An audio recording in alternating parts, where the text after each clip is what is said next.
ನಮಸ್ಕಾರ ಸ್ನೇಹಿತರೆ. ಖ್ಯಾತ ಕನ್ನಡ ನಟಿ ವೈಷ್ಣವಿ ಗೌಡ ಅವರು ನಿಶ್ಚಿತಾರ್ಥ ಮಾಡ್ಕೊಂಡಿದ್ದಾರೆ. ಈ ಸುದ್ದಿ ಸಾಮಾಜಿಕ ಜಾಲತಾಣಗಳಲ್ಲಿ ವೈರಲ್ ಆಗಿದೆ. ಅವರ ನಿಶ್ಚಿತಾರ್ಥದ ಫೋಟೋಗಳು ಮತ್ತು ವಿಡಿಯೋಗಳು ಅಭಿಮಾನಿಗಳಲ್ಲಿ ಸಂತೋಷ ಮತ್ತು ಆಶ್ಚರ್ಯವನ್ನ ಉಂಟು ಮಾಡಿದೆ. ವಿವಾಹದ ದಿನಾಂಕವನ್ನ ಇನ್ನೂ ಬಹಿರಂಗಪಡಿಸಲಾಗಿಲ್ಲ. ಅವರು ಅಭಿಮಾನಿಗಳಿಗೆ ಸರ್ಪ್ರೈಸ್ ನೀಡಿದ್ದಾರೆ. ಅವರು ಸದ್ದಿಲ್ಲದೆ ನಿಶ್ಚಿತಾರ್ಥ ಮಾಡ್ಕೊಂಡಿದ್ದಾರೆ. ಈ ಸಂದರ್ಭದ ಫೋಟೋ ಹಾಗೂ ವಿಡಿಯೋಗಳು ಸೋಷಿಯಲ್ ಮೀಡಿಯಾದಲ್ಲಿ ವೈರಲ್ ಆಗಿವೆ. ನಟಿ ನಿಶ್ಚಿತಾರ್ಥ ಆಗಿರೋದು ಅಭಿಮಾನಿಗಳಿಗೆ ಶಾಕ್ ಹಾಗೂ ಖುಷಿ ಎರಡನ್ನೂ ನೀಡಿದೆ. ಅವರಿಗೆ ಎಲ್ಲಾ ಕಡೆಗಳಿಂದ ಅಭಿನಂದನೆಗಳು ಬರುತ್ತಿವೆ. ಹಾಗಾದ್ರೆ ವೈಷ್ಣವಿ ಗೌಡ ಅವರು ಮದುವೆ ಆಗುತ್ತಿರುವ ಹುಡುಗ ಯಾರು? ಅವರ ಹಿನ್ನೆಲೆ ಏನು ಎಂಬ ಬಗ್ಗೆ ಇಲ್ಲಿದೆ ಮಾಹಿತಿ ನೋಡಿ.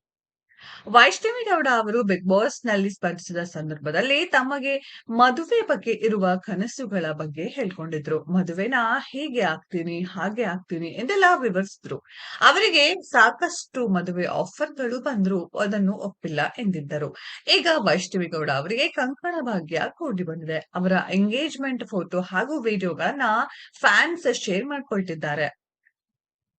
ವೈಷ್ಣವಿ ಅವರು ಸೀತಾರಾಮ ಧಾರಾವಾಹಿಯಲ್ಲಿ ಸೀತಾ ಹೆಸರಿನ ಪಾತ್ರ ಮಾಡ್ತಿದ್ದಾರೆ. ಈ ಪಾತ್ರ ಸಾಕಷ್ಟು ಗಮನ ಸೆಳೆದಿದೆ. ಈ ಧಾರಾವಾಹಿಯ ಕಲಾವಿದೆ ಮೇಘನಾ ಶಂಕರಪ್ಪ ಅವರು ಇತ್ತೀಚೆಗೆ ವಿವಾಹ ಆಗಿದ್ರು. ಈಗ ಧಾರಾವಾಹಿ ತಂಡದಲ್ಲಿ ಮತ್ತೊಂದು ಮದುವೆ ನೆರವೇರ್ತಿದೆ. ವೈಷ್ಣವಿ ಗೌಡ ಅವರು ಮದುವೆ ಆಗುತ್ತಿರುವ ಹುಡುಗನ ಹೆಸರು ಅಕಾಯ್ ಎಂದು. ಅವರು ತಮ್ಮದೇ ಆದ ಉದ್ಯಮ ಹೊಂದಿದ್ದಾರೆ ಎನ್ನಲಾಗಿದೆ. ಈ ಮೂಲಕ ವೈಷ್ಣವಿ ಅವರು ಬಣ್ಣದ ಲೋಕದವರನ್ನ ಬಿಟ್ಟು ಹೊರಗಿನವರನ್ನ ಕೈ ಹಿಡಿಯುತ್ತಿದ್ದಾರೆ.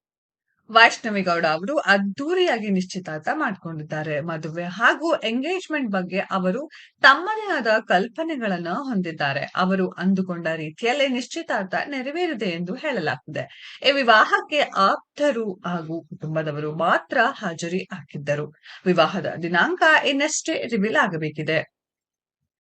ಸ್ನೇಹಿತರೆ, ವೈಷ್ಣವಿ ಗೌಡ ಅವರಿಗೆ ಶುಭಾಶಯ ಕೋರೋಣ. ವಿಡಿಯೋದ ಬಗ್ಗೆ ನಿಮ್ಮ ಅನಿಸಿಕೆಯನ್ನ ಕಾಮೆಂಟ್ ಬಾಕ್ಸ್ ಅಲ್ಲಿ ಕಮೆಂಟ್ ಮಾಡಿ. ಈ ವಿಡಿಯೋ ಇಷ್ಟ ಆಗಿದ್ರೆ ಲೈಕ್ ಮಾಡಿ, ಶೇರ್ ಮಾಡಿ, ಚಾನೆಲ್ ನ ಸಬ್ಸ್ಕ್ರೈಬ್ ಮಾಡಿ, ಪಕ್ಕದಲ್ಲಿ ಇರೋ ಬೆಲ್ ಐಕಾನ್ ನ ಹಿಟ್ ಮಾಡಿ. ಮುಂದಿನ ವಿಡಿಯೋದಲ್ಲಿ ಭೇಟಿಯಾಗೋಣ. ಧನ್ಯವಾದಗಳು.